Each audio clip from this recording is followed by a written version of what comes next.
I'm going to ask Professor Keshni to come up to the podium, please. And I want to tell you a little bit about Professor Keshni.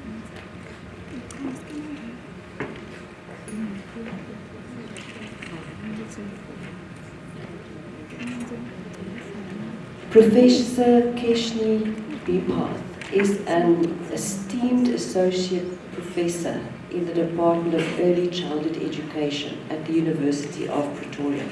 With over 17 years of service at the university, she coordinates the project for inclusive early childhood care and education, focusing on enhancing inclusivity in early childhood education. Her extensive career includes pivotal roles as the foundation phase educator, head of department, assessment specialist and e-learning specialist at the Gauteng Department of Education. Professor Bipath's dedication to the professionalization of early childhood development workforce, policy implementation and transformational pedagogy has positioned her as a leader in her field.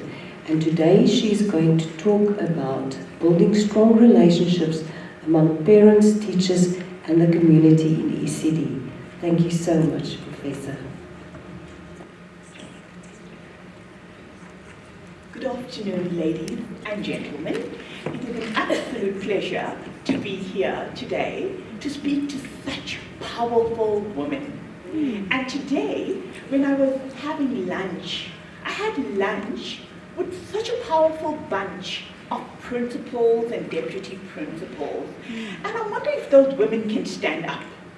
The women that I had lunch with, they're lifting their hands up.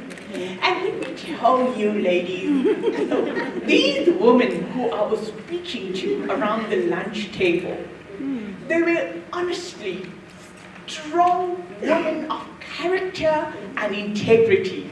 So even today, when Advocate was talking about the Constitution and the rights and the responsibilities, I must be honest, Advocate, you have got to see this in practice. And I was hearing what the problem they face in Shoshanguve, it's Orange Farm rather, Orange Farm is, and there were only 2 female principals in Orange Farm, and how these women have to actually be aware of their lives as women, because life is so dangerous when you are a principal. And if you don't stand strong, and if you don't stand up, and if you're not aware, and something that Advocate also mentioned, emotional intelligence. If you're not emotionally intelligent, and you're not self-aware and socially aware, then remember that you're not really going to be a leader. So today, the words self-awareness, social awareness, and emotional intelligence is something that you've got to go and Google. Google sometimes is the best teacher. And if you don't know how to become emotionally intelligent, it's not about becoming a professor or getting the highest mark in the class. No, it's about being emotionally intelligent, thinking from the heart, having your brain actually in your heart. And let's face facts, all of you women today, you know that you've got to balance your home and you've got to balance your work. Your career and your home life needs to be balanced in order to be where you are. So I'm so proud and I'm actually humbled to speak to an audience of your stature, an audience of powerful women educators, principals, and women leaders. So I'm proud to be here. Actually, what I need to do is start with my last slide. So I thought I'll end today's slide with the conclusion, which says, women who receive education contribute to the strength and prosperity of their country. And that's exactly who you are today. You are the women who went to school, became teachers, earned this meager salary, And we're still hoping that the government is going to give you an improvement, or they're talking about this raise in teacher's salary from the beginning of last year, I think. It's still coming July, August, I see it in the news. I don't think it's happened yet until they get us on our feet and make us, really fight for the work that we do. And when advocate says your rights and your responsibility, sometimes you actually feel it's actually irresponsible of me to go and toy for money. What is, what are we showing to the children? That we have to fight for money? Is money why we are in this job? No.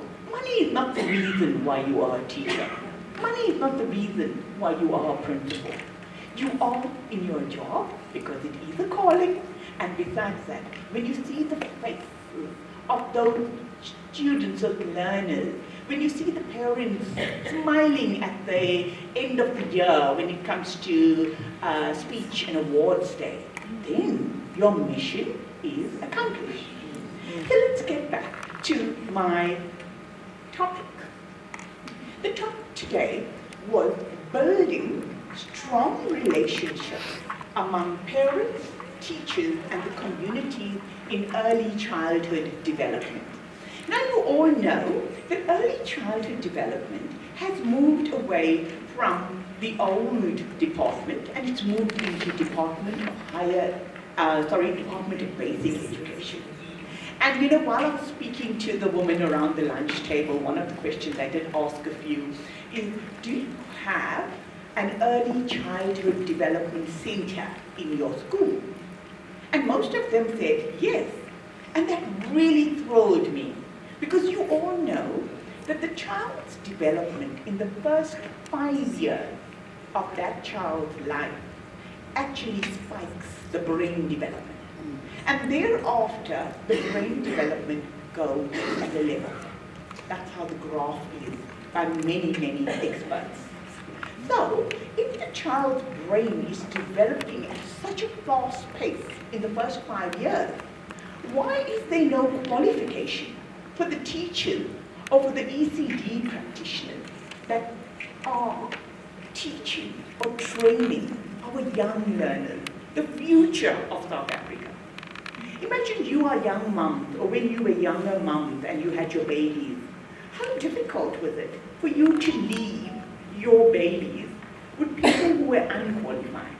And how good would you have felt if that teacher was a qualified teacher? Imagine the stimulus, the response that the children would have felt. Now at University of Pretoria, we're talking about responsive and reciprocal pedagogy.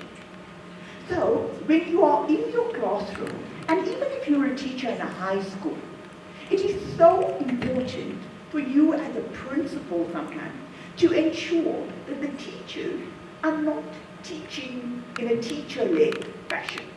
The teachers must teach in a child-led fashion. So you've got to get the child involved, the child interested in what excites them. And then you teach. And then only learning can happen. Some of us just teach, and we don't exactly excite the child about learning. We don't teach in a playful way. And some of you as principals that are sitting here are saying, okay, I am responsible for the school. Have I provided resources, adequate resources for pedagogy in my different phases in the school? So ECD has its own phase, then there's foundation phase and intermediate phase. The high schools have the secondary, right? Junior secondary, and finally the grade 9, 10. Sorry, it was 10, 11, and 12. Right, so most South Africa normally worries about its grade 10, 11, and 12.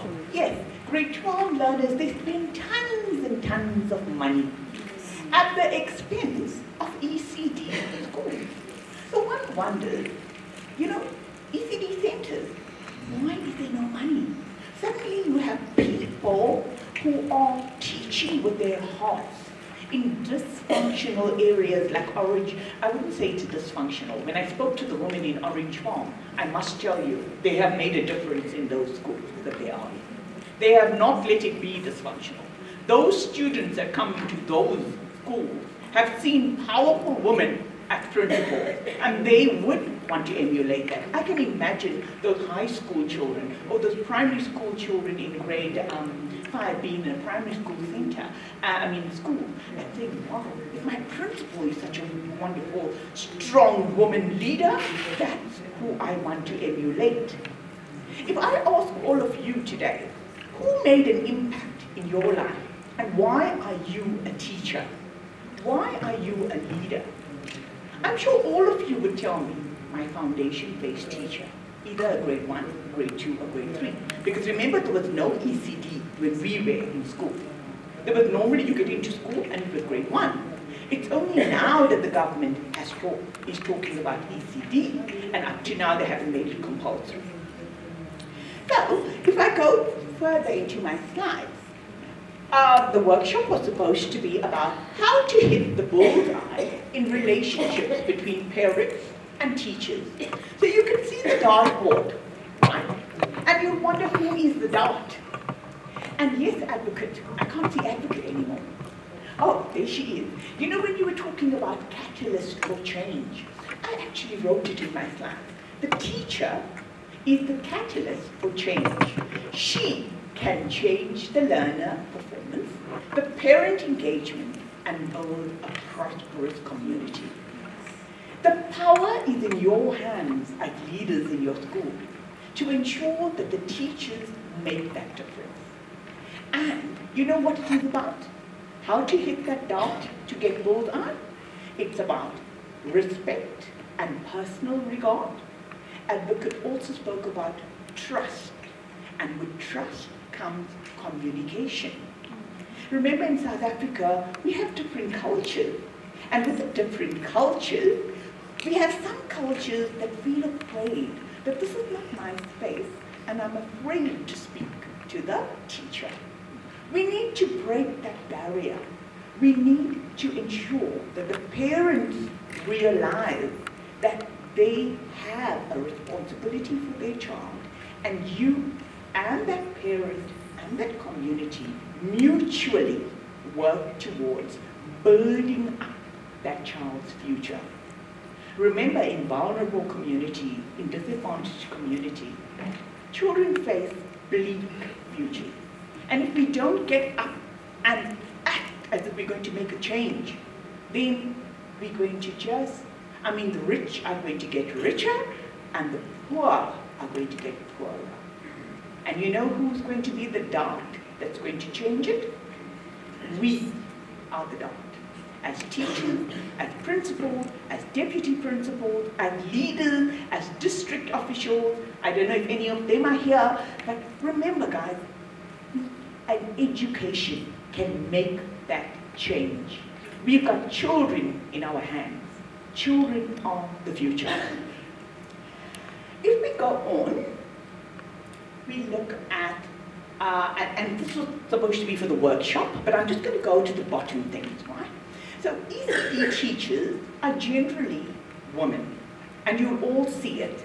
The ECD teachers are generally women. The men don't want to be ECD teachers. So even with us at University of Pretoria, and we're just doing a recruitment right now, it's only women that come in to apply to become early childhood development teachers or foundation phase teachers. Yet, we do need the men to come in. So even if we give them full bursary, they still don't want it. You know, in our society, we actually need the men to be that parental father figure. Because sadly enough, women, today, it's about celebrating Women's Month. But you all know in your schools how those little boys crave a father's presence and a man's presence. Even the girls, absolutely. The girls are brought up in single parents, and actually grandmothers are looking after the girls and the boys.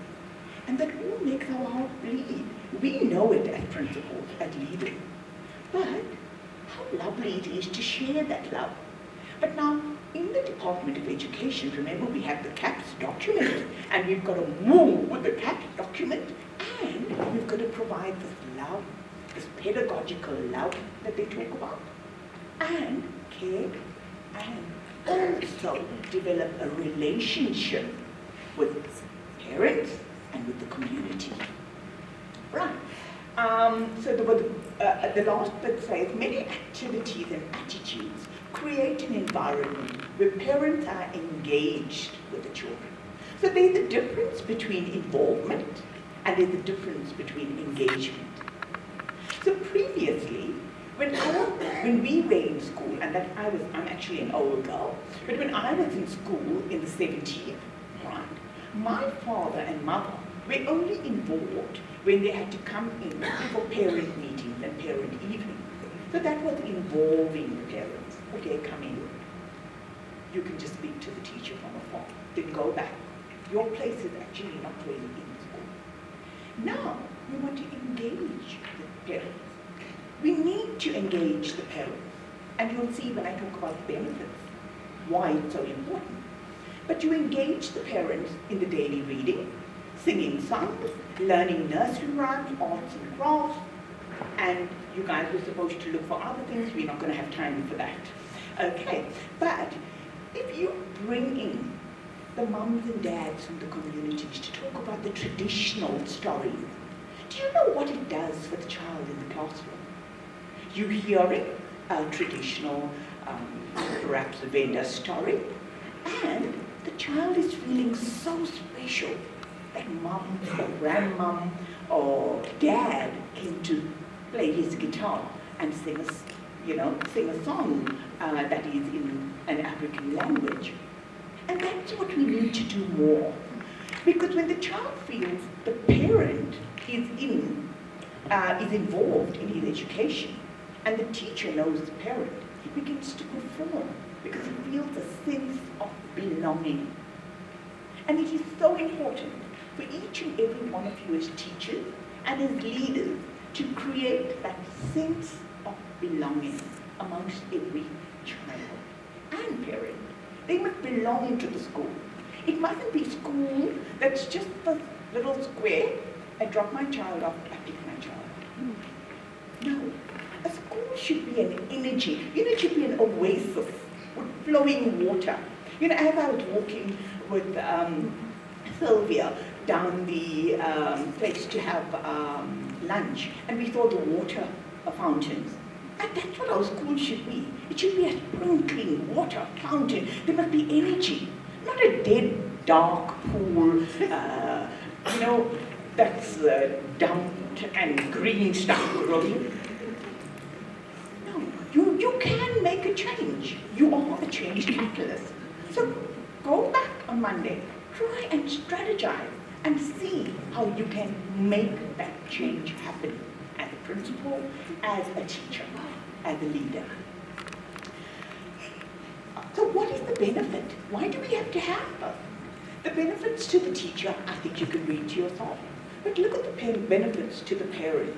So I've got there, the benefits for the parent are feelings of value and respect, greater involvement with their child's learning, confidence to share information about their child, feeling comfortable when visiting the school setting and talking to educators, and willingness to hear suggestions from the teacher.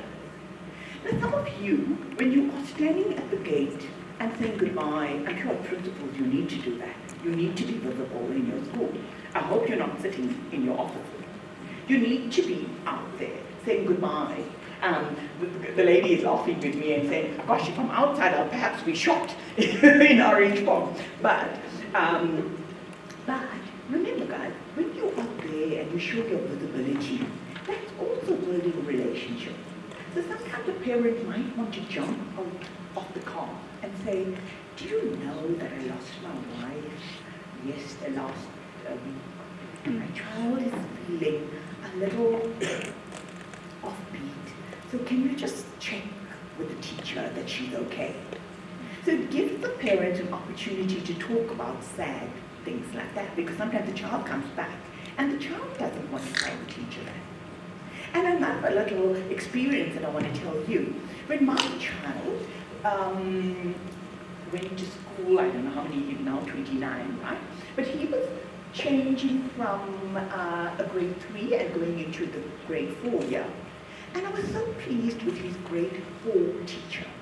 You know what she did to every single parent? She wrote to the moms and dads and she said, could you please write a letter to me about your son and all the interests that he has and also his dislikes. And also tell me something very special about him. Now, if you start with something like that in your school, that will be so wonderful because you'll get the inside information and you'll also get the mother to realize that this teacher is actually caring about my child, not only about the academics, but also the heart and the person that my child is. Because the child is not just a body there with a blank slate. The child is much more. The child is a person. So try that. That's a good thing to have at the next staff meeting. And to say, hey guys, you know when a child is finishing foundation phase and getting into intermediate phase, or after intermediate phase, starting high school, get the parent involved. And it makes a huge difference with the family. And it doesn't mean only ECD parents need to be involved. High school parents need to be involved as well. Because that's where all the drug taking and everything else happens. Okay, it looks like I'm actually overstaying my stuff. But I want to show you that after 20 years, or 30 years of democracy, and advocates, you will be quite shocked to see this. This is a research study from one of my PhD students. What you will notice that after 30 years of democracy, right, and we looked at the impact of fear and conflict, and, you know, background and environment, poor environments.